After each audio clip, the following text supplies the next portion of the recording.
Atom. Atom पढ़ के आप पढ़ेंगे एटम का निरूपण। परमाणु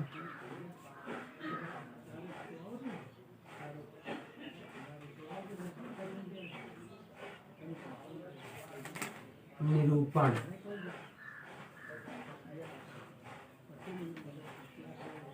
रिप्रेजेंटेशन ऑफ एटम। ठीक, एटम को रिप्रेजेंट कैसे करते हैं, मतलब निरूपित कैसे करते हैं। ठीक, तुम्हारा कोई एटम है, एक्स एटम है। ठीक, इधर देखो, एक्स कोई एटम है। ठीक, उस पर 2 नंबर ऐसे लिखे जाते हैं, ए और जेड। ए हमने बताया था एटॉमिक मास होता है, atomic mass.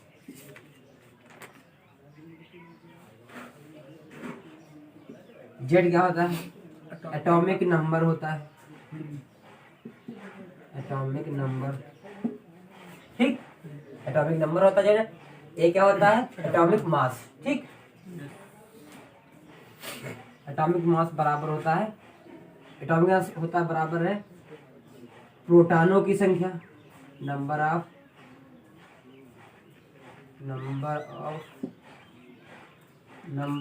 Proton plus number of neutron.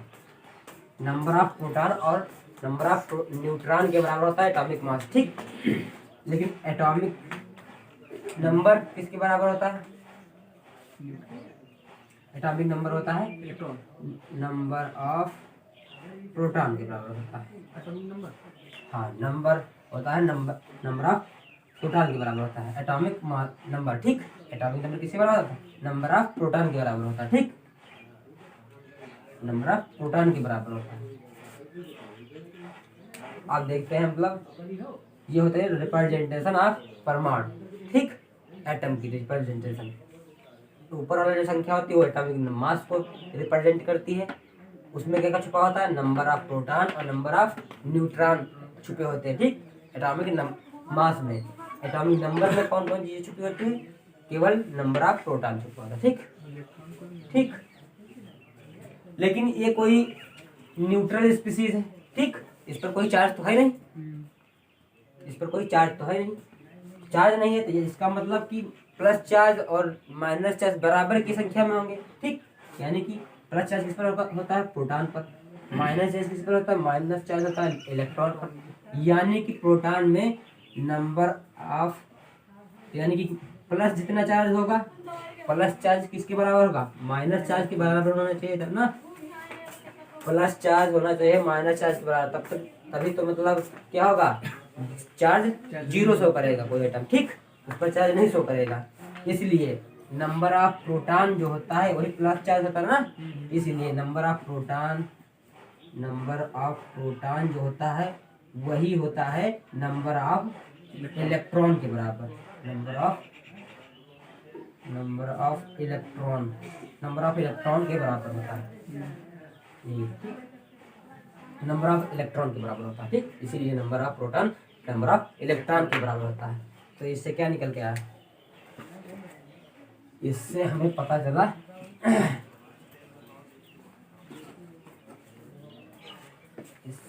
कि नंबर ऑफ प्रोटॉन जो होता है किसके बराबर, नंबर ऑफ इलेक्ट्रॉन बराबर किसके होते हैं, जेड के बराबर होंगे ना। जेड के बराबर, प्रोटॉन किसके बराबर है, जेड के बराबर। नंबर ऑफ इलेक्ट्रॉन भी जेड के बराबर होंगे। ठीक, लेकिन number of proton plus number of neutron किसके बराबर, ए के बराबर होते हैं। तो हमें न्यूट्रॉनों की संख्या निकालनी है ना, तो न्यूट्रॉनों की संख्या कैसे निकालेंगे, इसमें से जेड की वैल्यू माइनस कर देना, प्रोटॉन माइनस कर दें, प्रोटॉन निकाल दें, इसको निकाल दें, तो नंबर ऑफ न्यूट्रॉन बचेंगे ना। तो नंबर ऑफ न्यूट्रॉन कैसे, प्रोटॉन कैसे माइनस करेंगे, जेड की वैल्यू ए से जेड की वैल्यू माइनस कर देना। जेड किसके बराबर है, नंबर ऑफ प्रोटॉन के बराबर है। हाँ, नंबर ऑफ प्रोटॉन के बराबर है। तो क्या करेंगे, ए माइनस जेड बराबर number of number of neutron. ठीक, फिर अब थोड़ा आइडिया लेते हैं आयन का। आयन स्पीशीज क्या होते हैं?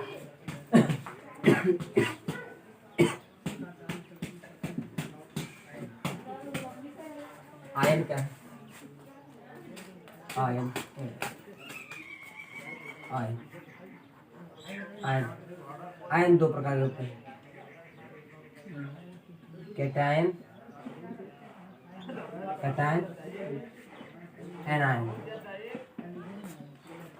ठीक, cation positive charge, positive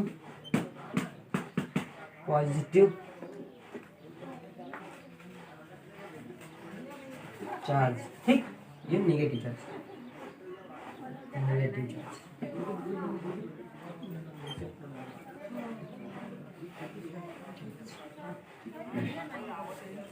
negative charge,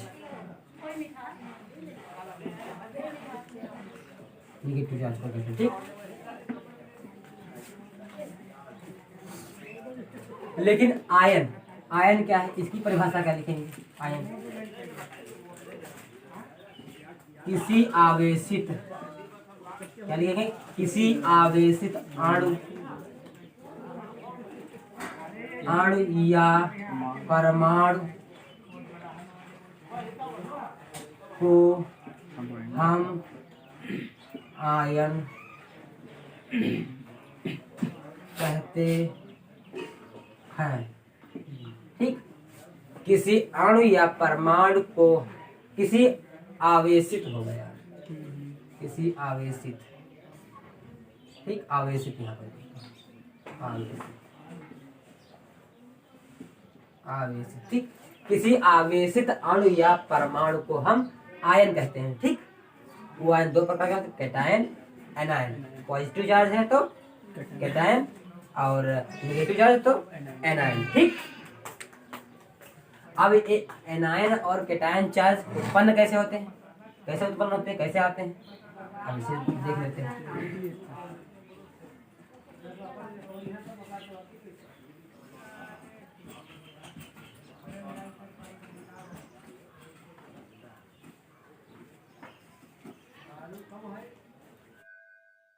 ion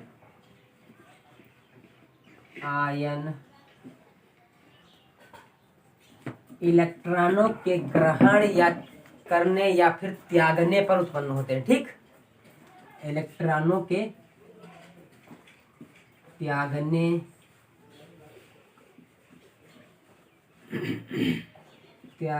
या ग्रहण करने पर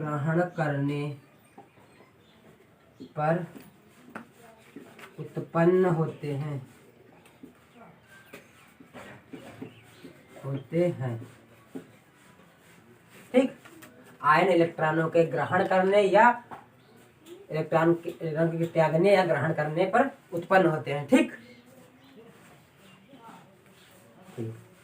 माना कि कोई एटम था। ठीक, माना एम कोई मेटल था, एटम था। ठीक, उससे हमने क्या किया? एक इलेक्ट्रॉन उसमें जोड़ दिया। ठीक, उसको एक इलेक्ट्रॉन हमने दे दिया। ठीक, दिया, एक इलेक्ट्रॉन जोड़ा तो क्या होगा? एक इलेक्ट्रॉन भारी बढ़ जाएगा ना, क्योंकि इलेक्ट्रॉनों की संख्या परमाणु में क्या है? इलेक्ट्रॉनों की संख्या बराबर है किसके? प्रोटॉनों की संख्या के बराबर है। इसलिए क्या है? टोटल चार्ज क्या है? बैलेंस के रूप में है। ठीक, न्यूट्रल के रूप में है। ठीक, एक बैलेंस के रूप में है चार्ज। अब जब हमने एक इलेक्ट्रॉन से दिया तो मतलब क्या बढ़ा? माइनस चार्ज बढ़ा दिया ना एक, तो क्या बढ़ जाएगा? माइनस चार्ज बढ़ जाएगा इस पर। ठीक, एक माइनस चार्ज बढ़ जाएगा। अगर हमने दो इलेक्ट्रॉन दे दिए होते तो दो चार्ज बढ़ाता ना माइनस का। ठीक, अगर हमने क्या किया? इससे क्या किया? एक इलेक्ट्रॉन हमने निकाल लिया तो क्या होगा? एक इलेक्ट्रॉन निकाल लिए, यानी कि एक निगेटिव चार्ज हमने कम कर लिया। तो यानी कि जो बैलेंस कर रहा होगा एक पॉजिटिव चार्ज, वो ज्यादा बढ़ जाएगा ना, वो अपना चार्ज शो करने लगा, यानी कि पॉजिटिव चार्ज एक बढ़ जाएगा। ठीक, तो पॉजिटिव चार्ज मतलब कैटायन कब आएगा? जब एक इलेक्ट्रॉन हम निकालेंगे।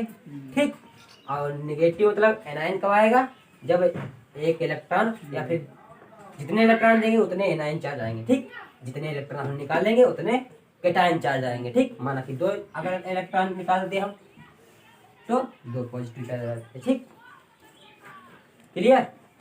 अब हम निकाल सकते हैं, इसमें निकाल सकते हैं प्रोटॉनों की संख्या, न्यूट्रॉनों की संख्या। सवाल देखो, सवाल देखो, क्वेश्चन कर लेते हैं।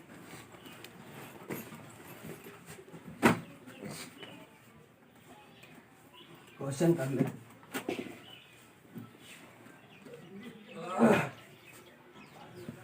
क्वेश्चन दिया है, हाँ, O2 minus O2 minus O2 minus O2 minus में इलेक्ट्रॉनों, प्रोटॉनों तथा न्यूट्रॉनों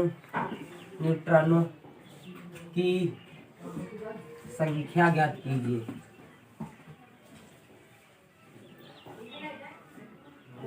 संख्या ज्ञात कीजिए।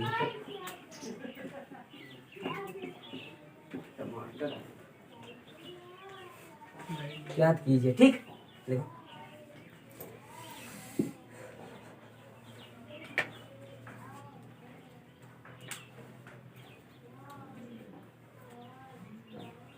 संख्या ज्ञात कीजिए। ठीक, देखो जैसा कि हमने बताया ऑक्सीजन परमाणु में क्या होता है, नीचे क्या होता है 8 जो होता है, क्या है नंबर 8 क्या है एटॉमिक नंबर। और जो इसका 16 नंबर ऊपर वाला है जो क्या है एटॉमिक मास। Atomic mass. ठीक, एटॉमिक मास से हमें क्या पता चलता है, एटॉमिक मास से हमें पता चलता है प्रोटॉनों की संख्या प्लस न्यूट्रॉनों की संख्या पता चलती है। ठीक, इससे क्या पता चलता है प्रोटॉनों की संख्या केवल और इलेक्ट्रॉनों की संख्या, यानी कि प्रोटॉन और इलेक्ट्रॉन बराबर होते हैं, यानी कि जेड की वजह से पता चलता है हमें क्या पता चलता है प्रोटॉनों और इलेक्ट्रॉनों की संख्या। ठीक, तो यहाँ पर एक इलेक्ट्रॉन मतलब प्रोटॉन, इसमें कितने प्रोटॉनों की संख्या कितनी होगी, एटॉमिक नंबर के बराबर होगी ना, तो प्रोटॉनों की संख्या कितनी होगी 8। आप देख रहे हैं चार्ज स्पीशीज से माने कि एक इलेक्ट्रॉन पे बढ़ा दिया गया है ना, एक इलेक्ट्रॉन बढ़ा दिया गया है, यानी कि इलेक्ट्रॉनों की संख्या में क्या हो जाएगी, एक की वैल्यू बढ़ जाएगी। हाँ, तो इलेक्ट्रॉनों की संख्या क्या हो जाएगी यहाँ पर 9। ठीक, इलेक्ट्रॉनों की संख्या 9 हो जाएगी।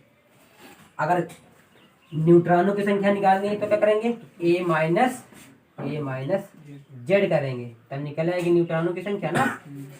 तो न्यूट्रॉनों की संख्या को ए माइनस जेड, तो ए की वैल्यू कितनी है, ए की वैल्यू कितनी है 16 माइनस 8 करेंगे ना, जेड करेंगे तो कितना आएगा 8 न्यूट्रॉनों की संख्या निकल आए ना। तो न्यूट्रॉनों की संख्या कितने निकलेंगे 8।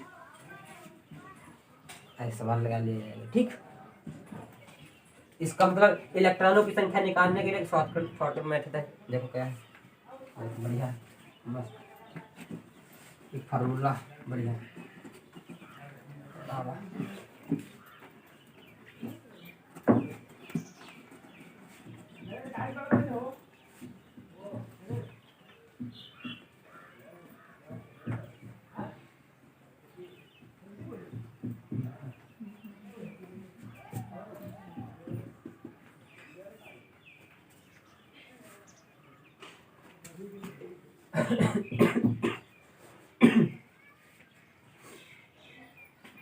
इलेक्ट्रॉनों की संख्या, इलेक्ट्रॉनों की संख्या बराबर Z minus charge with sign